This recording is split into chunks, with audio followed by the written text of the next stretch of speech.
ധർമ്മയുവത്വങ്ങളുജ്വലമാക്കിയ സമര ചരിത്രങ്ങളേറ്റുപാടൂ.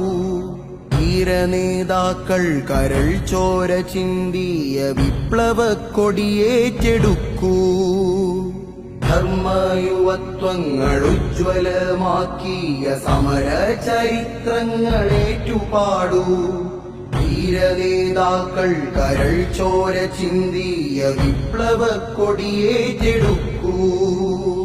ചുറ്റിലും ഇരുളിൻ നിഴൽ വീണിടുമ്പോൾ, ചിന്തകൾ കറവീണ് വിഷമാറിടുമ്പോൾ, അധികാര പീഠങ്ങൾ ശരമെയ്തിടുമ്പോൾ നമ്മുടെ കേരള മുസ്ലിം ജമാഅത്ത് വലിയ പ്രധാന സംഘടനയുടെ ശുചീകരണ യജ്ഞം പരിപാടി അൽഹംദുലില്ലാഹ് വളരെ ഭംഗിയായി നടന്നു. അതിനുവേണ്ടി പങ്കെടുത്തിട്ടുള്ള ധാരാളം ആളുകളുണ്ട്. സേവനമായിട്ട് നമ്മളിലേക്ക് എത്തിയിട്ടുള്ള ധാരാളം ആളുകൾ മനസ്സറിഞ്ഞുകൊണ്ട് തന്നെ നമ്മുടെ ആ വലിയ തോട് ക്ലിനിക്കിലേക്ക് എത്തിയിട്ടുള്ളവർ ആ ക്ലിനിക്ക് നോക്കിയാൽ തന്നെ എത്രത്തോളം ഉണ്ടായിരുന്നു ആഫ്റ്റർ ആൻഡ് ബിഫോർ ചെക്ക് ചെയ്ത് നമുക്ക് എല്ലാവർക്കും മനസ്സിലാക്കാൻ സാധിക്കും. ഏതായാലും അതിലേക്ക് സഹായിച്ചിട്ടുള്ള ധാരാളം ആളുകളുണ്ട്. അല്ലാഹു തആല പ്രതിഫലം നൽകട്ടെ. ആമീൻ. പ്രത്യേകിച്ച്